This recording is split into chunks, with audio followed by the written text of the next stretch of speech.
Hi నమస్తే అండి. మా మల్బరీ మొక్క చూడండి ఎలా ఉందో. పళ్ళు అయితే మొక్క నిండా వచ్చినాయి. దాని మొక్క చిన్న మొక్క చూడండి ఎన్ని పళ్ళు వచ్చినాయి. దీనికి ఏర్లకు బలం కావాలంటే మనం ఇచ్చే ఫెర్టిలైజర్ కాకుండా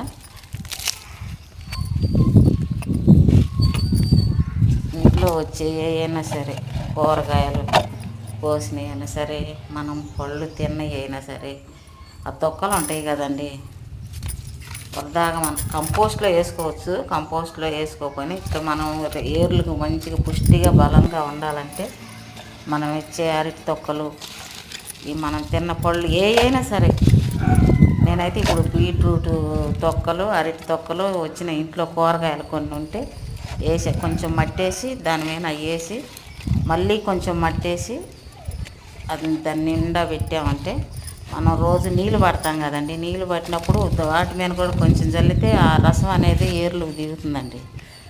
అప్పుడు ఆ ఏర్లకు కూడా బలం ఉంటుంది. మనం ఇచ్చే ఫెర్టిలైజర్ ఇది కలిపితే ఏర్లు బాగా పుష్కలంగా ఉంటాయి. అందుకే ఇస్తున్నానండి. ఎండాకాలం కాబట్టి మనం ఇచ్చుకోవాలి అంతే.